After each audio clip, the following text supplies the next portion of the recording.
This is the Hofstra Radio Alumni Audio Yearbook. Today is November 4th, 2024, and my name is Brian McKinley, WRHU class of 1994. This is a very special episode for me because it's about my friend Dave Mock. Dave passed away in 2009 at the age of 41, and he was posthumously inducted into the Hofstra Radio Hall of Fame on October 19th, 2024. I thought it would be a nice honor to release a tribute episode to Dave on Election Day. Because I can't talk directly to Dave right now, although I feel like I talk to him all the time lately, I asked some of the people who knew him at Hofstra Radio to talk about their memories about him, and I'll share those shortly. But first, I'd like to start with a note that I got from Rosemarie Peduto, who went by Rosemarie Lonegro at WRHU in the 1990s. She wrote, "It was 1990 or 91 in the days leading up to an election. Dave suddenly appeared, as far as I was concerned, as a well-dressed Energizer bunny, focused, informed, and super professional. He was cordial to all of us, those appropriately referred to as misfits, but he was really interested in consulting with Jeff Krause. I remember thinking that day, and every time I saw him and spoke with him thereafter, that I admired his passion about the importance of the election and about getting accurate news delivered. He was vibrantly alive, detail-oriented, concerned, and impressive." I think Rose really nailed it, and I am so very grateful that she shared those memories. Thank you, Rose. I also asked several others about what words they thought of to describe Dave. For me, he was a gentleman, a gentleman, and a gentleman who was respectful to all. He was informed, curious, relentless, serious, and hilarious. I could go on, but I'm sure I can hear Dave objecting to all these words about him. I would like to start by turning to his election night co-anchor in the early 1990s, Joe Romano. The words that come to mind in describing Dave Mock, 3 words: professional, newsman, trailblazer. Those 3 words popped into my head right away. And then I looked up the definition of the word trailblazer, and I felt even better about that word popping into my head. The second definition of the word trailblazer is a person who makes a new track through wild country. That's Dave Mock. Dave Mock was most certainly a trailblazer.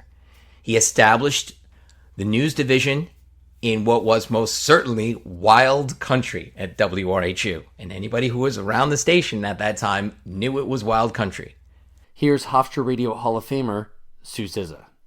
Well, the first one that comes to mind is concerned. He always had this concerned energy about him, like he was trying to make sure everybody was well cared for. Another word that comes to mind was kind. He was concerned about people, and it showed in his kindness.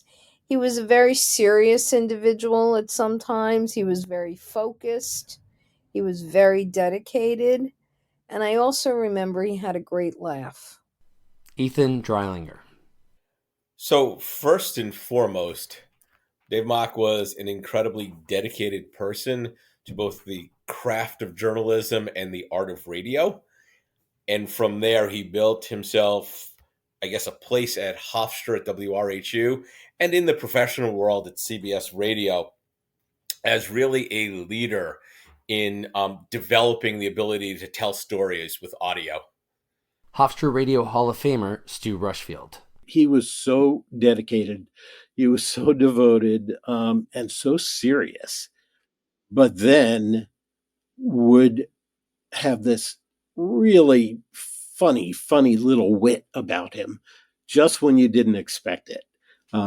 Dave would say something or just give you a look or a smile, and he was a real character, but so serious about the news and serious about, doing a great job on the air. Dave Koenig. Character. That's the first word that comes to mind when I think of Dave Mock. And I think anybody who spent time at WRHU would probably use that word to describe a lot of the people who found themselves working at that radio station, whether it was the beginning, my time there, or today. Something about that place just attracts people who could be described as characters. For Dave Mock, that word has a lot of weight to it. Yeah, he was a character. You walk into the WRHU office in, let's say, 1993, and there's a guy sitting there wearing slacks and a button-down shirt and a tie, and he's sitting typing at a typewriter, and he's somehow talking to 3 different people at once, one of them on the phone, with a distinct laugh that I'm not sure I've heard anything like since. That's a character. When I asked some people for stories that said something about Dave, I assumed a lot of it would be about election night coverage and news coverage, but I want to stop and say I remember laughing with Dave so much. Bruce Avery told me that one of his favorite photos was one of he and Dave laughing in the main office in Memorial Hall in the spring of 1990. They are both having a really good, sincere laugh, and now that is one of my favorite WRHU photos. I also remember one night, some of us were in the station office and we're listening to the Rock and Roll Oasis, and the DJ played Why Don't We Do It in the Road by the Beatles. And out of nowhere, unexpectedly, Dave just deadpans a killer station ID between the lyrics. It hit perfectly, and we all laughed and laughed and laughed. We just thought it was great. So we run down to the studio and cut a station ID. And we played it all the time. And every time Dave heard it, he'd just make this quiet little chuckle to himself, just like a little inside joke that amused him and only him. And it makes me think of so many other little inside jokes that we had and we shared and got us through those days. Now, again, election night, this is an election day special, and when I think of Dave, I think of election night coverage, especially in 1992 when I was program director, and in 1993 when I was station manager. Now, I considered myself a news junkie, but I was nothing compared to Dave. He was so much better informed than me or anyone that I knew. Dave had dozens of ideas to run by me as program director, and I was enthusiastic about all of them. Do it. Do whatever you want to do. He assigned the reporters and the engineers. He sent people to polling places and party headquarters. He lined up studio engineers and reporters. It was all him, and he loved it. In 1993, Dave arranged a deal with other local radio stations, both commercial and non-commercial, to carry WRHU student reporters on those other stations' airwaves. He called it the Island Radio Network, and WRHU students were heard all over Long Island. I will swear to my last day that our coverage that night was better than any commercial station in the area. That was all thanks to Dave Mock. Here's Joe Romano again. The first story that comes to mind for me about Dave Mock is that Dave was part of one of my most memorable moments at the station. It was when Dave and I co-anchored the 1992 election night coverage in studio together. It was a memorable evening for all of us. It was a night when you had an incumbent president from our grandparents' generation, George H.W. Bush, not get re-election, losing to a younger man from our parents' generation in Bill Clinton. Dave's commitment to just call balls and strikes on both sides, to tell the story of the evening straight down the middle, no bias, and also at the same time giving a young man struggling to put the evening's events into perspective, the space and the opportunity to do so, is something I will never forget. Dave was an amazing co-host. Dave was a pro that night on the air. Dave was a pro every other time he turned on that microphone. He set a tone. He set a standard. It was something that everybody could look up to and follow. I respected and admired so many people I worked with at WRHU over the years, but there wasn't a single individual I respected more at that place than Dave Mock. We were messing around in a studio once, kind of working on a promo for some show or something like that we were working on. It was like Andrew Schmertz, Doug Oken, I think Rich Radabali was there. And then we got Jeff Krause to come in and voice it for us. And it was sort of a spoof promo for the newscast that Dave Mock did. And the one thing about it that he didn't like was we called him the voice of Long Island. And everything else we said was okay in the promo, and it was pretty funny, except he couldn't live with being the voice of Long Island because he didn't want it to be about him. He wanted it to be about the craft of journalism and telling stories. Here's Al Montag. Dave oozed news. He was a professional through and through, and when it came to broadcast, he was unflappable. I remember one time during election night coverage when a phone got screwed up and Dave was on the air doing election coverage, went to a reporter who was on the phone at one of the election watch parties, and somehow there was some profanity that made it to the air, and it had something to do with someone sleeping with a candidate's wife and blah, blah, blah, blah, blah. Dave handled that like a true professional. I was standing there and my stomach was in knots. My God, if I were sitting in that chair, I don't know how I would have handled it. He handled it like the utmost professional that he was. Well, these days, I anchor news at a news talk station in Miami, Florida, and when election night rolls around, I think back to that fond memory. It makes me laugh, and it gives me a little inspiration to be extra careful about profanity being on the air. But seriously, Dave would anchor election night coverage, and it sounded like it belonged on a network somewhere, and I try to hold myself to that standard and hope wherever he is, he's proud of what I'm doing. Dave Koenig. And consider the fact that when I knew him and we worked together, it was before the internet made research so much easier. And Dave knew everything there was to know about politics, especially local politics. Back then, there were very few resources to learn about local politics, who was on the local town board or who was running for state senator. If you knew that stuff, it meant that you took the time to go find out that stuff. That's reporting. He knew who people were because he cared, because he wanted to tell the story the right way. And he wasn't afraid to tell somebody when they told a story the wrong way. I used to host the Rock and Roll Oasis on WRHU. We did the news at the top of the hour, and there was a story about a celebrity who got into an accident, and I made a joke about it. It wasn't good. It wasn't funny. But it was me dealing with the discomfort of what had happened. Not long after, the door of the studio opened, and there was Dave Mock. And in so many words, he said, "That joke you made? Not good." And he was right. I wasn't paying attention to the power I had and the way I was abusing it. Dave understood that when you go on the air and you say something, you have a responsibility. You have a responsibility to tell the story the right way. I think it was during my first semester at Hofstra, I transferred in, but the professors went on strike about 4 weeks into the semester, and Dave, being Dave, sort of started to run with it as kind of continuing coverage. So he was doing live cut-ins every hour of strike coverage, and I was out at where they were doing the negotiating, where the teachers were voting on contract proposals and stuff like that, and feeding information back.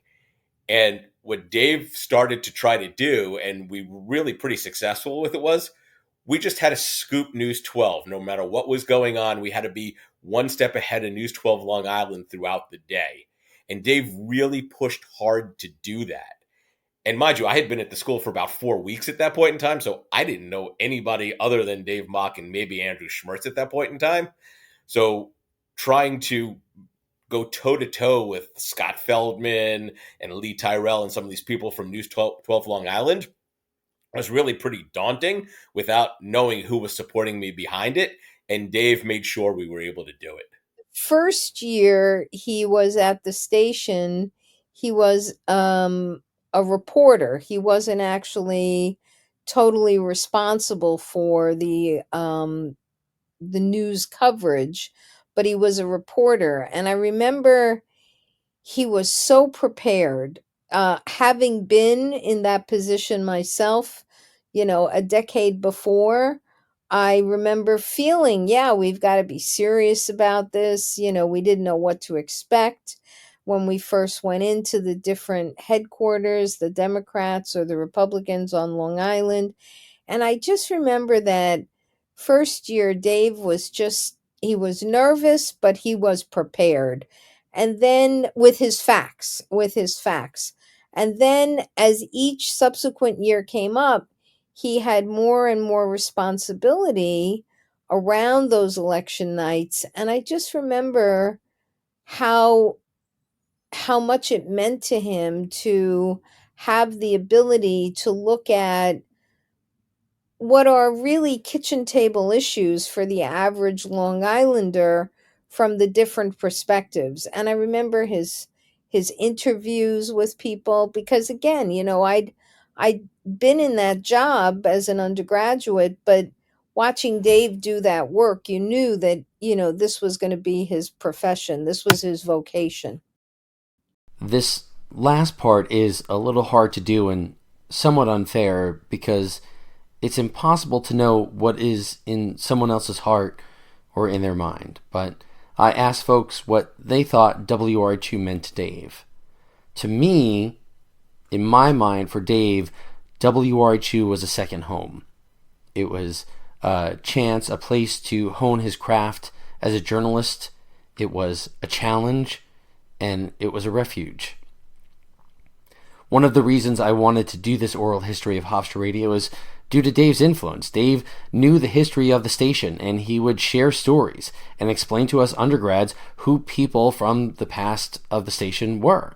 At the time in the 1990s, Dave was often the adult in the room. Jeff Krause was ill. Sue Zizzo was doing her job and Jeff's. We were somewhat lacking in supervision at times. But Dave, again, was the adult in the room. He's the person that we look to for inspiration and for order and for guidance.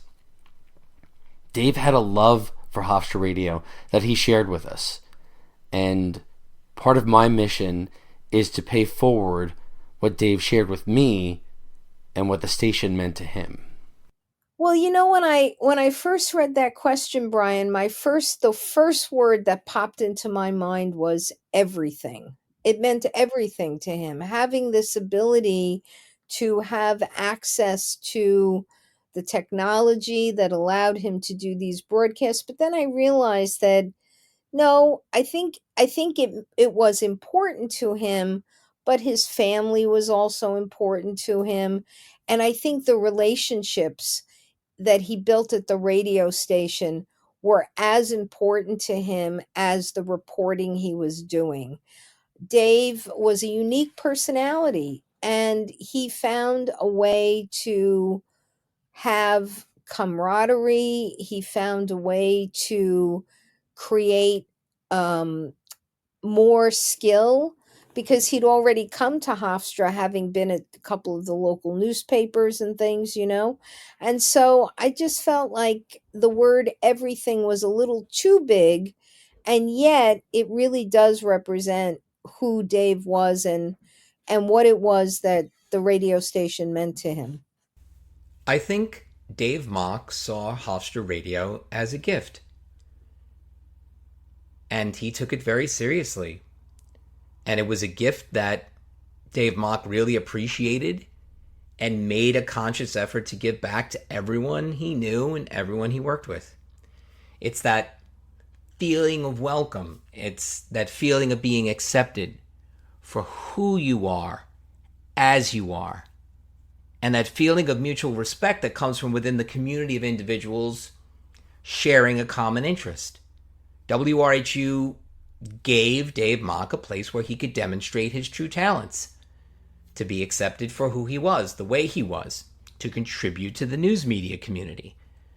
And Dave, in everything that he did, everything that he said, he showed tremendous appreciation for that opportunity. And he gave that feeling of inclusion and that feeling of welcome back to everyone.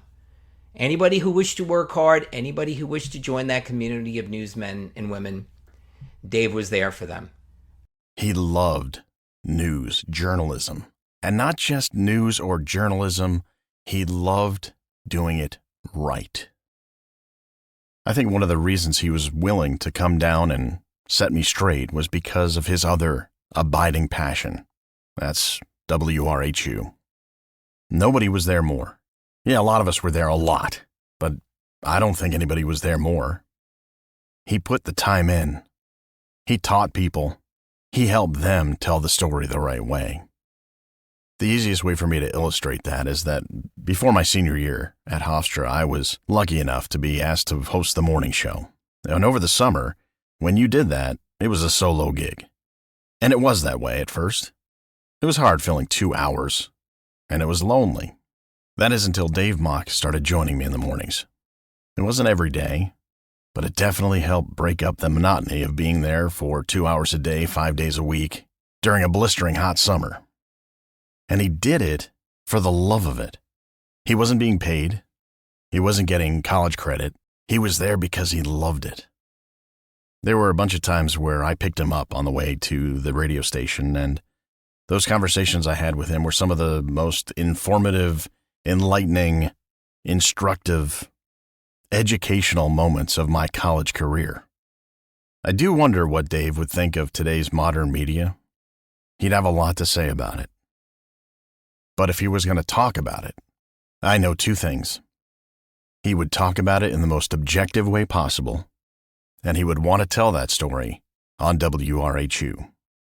I just hope that with this chance here to talk about Dave Mock, that I told the story the right way. Hofstra Radio meant everything to Dave Mock from my perspective. WRHU was his home away from home, and he put his all into everything he accomplished there.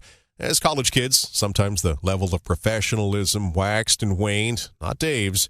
He had a professional goal in mind, and he put 100% into achieving it. If I try to remember a time when Dave goofed around, I'm kind of stumped. I don't think I could even think of one instance where that might have happened. And when Dave cracked the mic at WRHU, the product was major market quality and right at home in the shadow of the biggest media market in the country.